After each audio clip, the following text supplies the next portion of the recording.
Hey Josh, how are you, mate? I'm great, Glenn. How are you? Yeah, I'm doing good. Mate, this is a super fun movie. I can't begin to tell you what a relief it is to talk with a filmmaker when the movie's actually good. So, congratulations, it's a ripper. I hope I can keep it up. That's the terrifying thing of thinking about like number three or number two or the next any. And how did you get involved with this one, like right from the start? Well, the folks at Vanishing Angles, a production company, they're Ubisoft's production partners through the operation. They asked if I would like to throw my hat in the ring. They saw my first feature scare me. They had great notes. They came to a test screening. And they said, "Well, you did a movie about two people holed up in a cabin during a snowstorm. Maybe you could do it with 11 more people, and a werewolf." And I thought, "Hell yeah, I'd love to read that." And you know, my shoulders went up a bit at the prospect of a video game adaptation. But I opened Mission's script and was, truly blown away. It felt like Fargo. It felt like Hot Fuzz. Cool. Well, you've touched upon two things I wanted to ask you about. Firstly, with it being a video game adaptation, you've moved this into a contemporary setting. Was it always going to be a modern setting, or did it begin as a medieval film? It was always a modern setting in Mishna's eyes, and it only had the sort of spirit of the medieval village, the medieval game. Hmm. You also mentioned Scare Me, which I think is an absolute banger as well. Werewolves Within is not all that far removed from it. Is this like the beginning of sort of a thematic trilogy or anything like that, or is it just purely coincidental? That's a great question, man. I'm just now sort of coming together on a concept for the Cornetto third, as it were, if I'm going to dare compare myself to Mr. Right. So I think there's a nice way to kind of quote unquote cap it off and start a new sort of chapter. Maybe before they let me reboot Darkman. I don't know. Wink, wink, nudge, nudge. No pressure. Well, fingers crossed. The cast that you've put together is exceptional too. Every single player, I think, is really unique. How much of the nuances with the characters was in the writing, and then how much of it was workshopped with the actors? Wow, that's a great question. I mean, I'll say Mission's characters just leapt off the page. Some I think were more sort of explicit and more sort of colorful than the rest. And I say that only insofar as like there were some surprises when the actors, came aboard, to be sure, what Michael Chernus, like the level of creepiness he brought into it and sort of dopey cuteness and, you know, um, I said dopey cuteness relating to Pete. He's the most terrifying maybe character in the movie. And Glenn Fleshler, you'd think Emerson Flint was going to be, one sort of thing, but Glenn kind of has this glinty eyed, mischievous edge to him that isn't, all Rooster Cogburn grit that really added a whole lot. Yeah, I would say a good amount though, let's call it 50-50. I mean, the script was so strong, but the actors come in and when they make it their own, there's not a whole lot of homework anybody needs to do because so much of my work is in the casting, right? But the actors just they really brought their A game. There was such little molding I had to do other than to sort of say, hey, like don't take the funny too far or don't be afraid to expose yourself to play a little more vulnerably, to play a little more terrified or hysterical. And let's talk about the casting, because these are not just upcoming actors; these are all totally seasoned performers. Did you did you choose or chase these people, or was it a process of audition? How did this come together? These were all offers. Every single role was an offer. The movie is too small not to offer to actors. But the wonderful thing about that is, you know, um, I was able to cast my friends. I started with George Basil, who's been a friend of mine for years. We did videos together for a long time. He plays Marcus. He was absolutely hysterical in this movie. I started with Rebecca Henderson. I had met her through her wife, Leslie Headland, who I think is an absolute genius. And Rebecca is one of the most technically proficient, comedically brilliant actors I've ever worked with. And she's just so hysterical. I had to work with her, and I thought, better than Richard Jenkins, you should play this kind of Mhm. scientist. You should play this sort of mental breakdown amidst this terrorizing situation.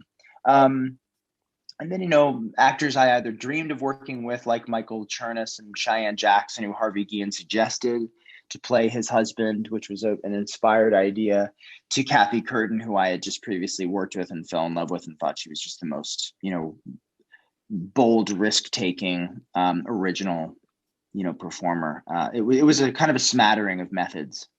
You're making it sound like it was a lot of fun, which in turn makes it sound like it was very easy. But I'm sure it was quite a difficult film, regardless, because it just comes off so polished and so smooth on screen. Oh, thank you. Yeah, it was tricky. You know, shooting in the middle of upstate New York in the winter is tricky. Shooting on a limited budget is tricky. Shooting with one camera 90% of the time with 11, 12 actors, that is definitely tricky. But, you know, I think nothing's trickier, you know, than convincing everyone to trust you, and sort of giving yourself over to your cast as well. And thank God they all loved each other the way they did. Like they all got along. They all improvised with each other, all loved to read with each other. And it shows, man, you know, you can see it's fun because they all just like loved working together. That's cool. And for the benefit of people that don't know, you are also an actor. You starred in your first film.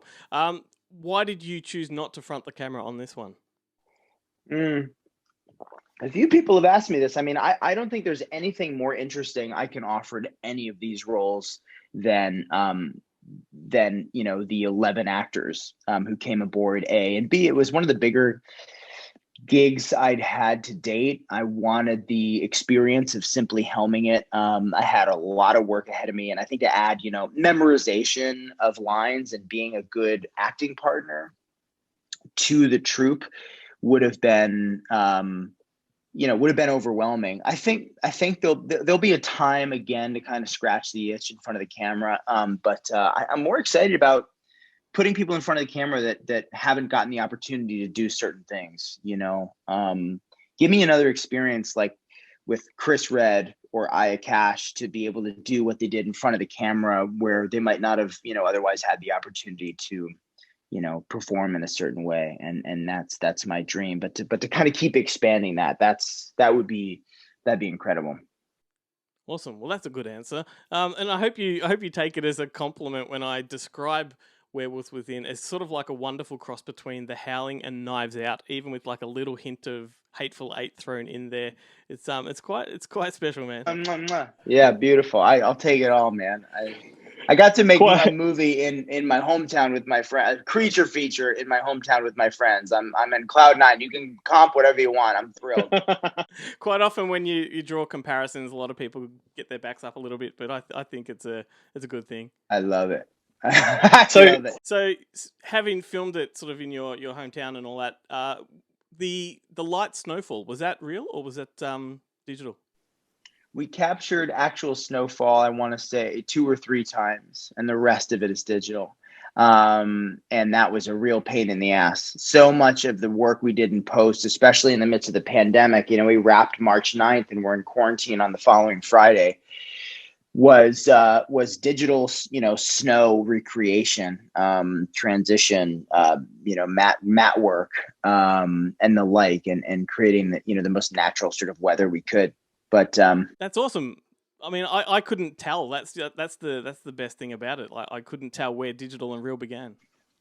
that's great. I think you know, big shout out to my my wardrobe department for sprinkling, you know, snow starch onto the wardrobe and onto actors' hair and stuff. That really made a big difference. You could see them, you know, interacting with the environment, and it looked real all the time.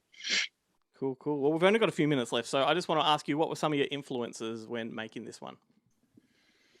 Oh man, well, as soon as I opened Mission Script, I it felt like a Coen Brothers movie. I pictured the kind of irreverent, you know, stale town you might find in, you know, Fargo, quirky characters, yet dangerous characters you might find in that kind of same world. I also, you know, Arachnophobia, Frank Marshall's Arachnophobia was a massive one for me. Hot Fuzz was one. Yeah. That from a pacing standpoint felt pretty appropriate. And I've mentioned this one before, but Clue, you know, watching Clue in prep for Werewolves and watching how the camera work so brilliantly captured, you know, four shots or five shots of actors and made it compelling. in kind of a Frank Capra quite way. And you're just kind of like, this is fun to look at. All the actors seem to be getting their sort of equal moment, and I'm not losing anything, not getting a close up. That was hugely inspirational. I mean, I watched that movie into the ground when I was a kid. So yeah, we all did. Fantastic. And you did mention earlier on that this was a Ubisoft Motion Pictures production. They must be thrilled with the outcome. I think they are. There was an article that went out today, I think in Variety, talking about how they're taking a unique approach to film and TV between Werewolves Within and Mythic Quest on Apple, and the kind of larger scale projects they're leveling up to do. Their focus is quality. Their focus is really good story. And that isn't always the case. I feel like there's, massive entities or entities as massive as Ubisoft that might sort of say that that's the case and their MO or that their mission, but they just sort of go, no, more explosions. You know what I mean? But they really care. Sure. They care like Spielberg cares. That Spielberg, commits with Amblin that story comes first. And then you just kind of lay in the fact that it's Ubisoft properties, and you're just kind of like, wow. Well, it shows. They must have put a lot of confidence in you, because the confidence does come across on the screen, as I said before. But look, we're just about out of time. But I want to end it by saying that it is an absolute treat, this film, and I recommend it to anybody that loves werewolf movies, comedies, and whodunits. It's got all of it. Thank you so much. Yeah, it's a hell of a lot of fun. I can't believe I'm not sick of it yet myself. and I hope you do complete that unofficial trilogy. Me too, man. Thank you. Black night. At its heart, Neath the silence. Hi, boys. this is a community. Starry light. One that agrees about more than it doesn't. Here I Put it on your Kwanzaa tree. No such thing. by the winds. Like hard work, A crying. love, And the moonlight. Boop boop potty. Being a good neighbor.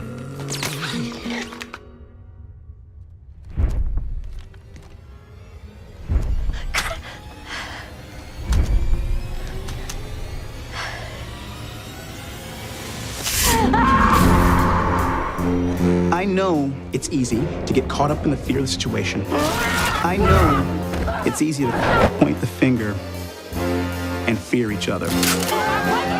But can we all just take a breath? Please hold off on being enemies. All I'm asking is that you be a good neighbor. Like Mr. Rogers. With guns, though. With guns, yes.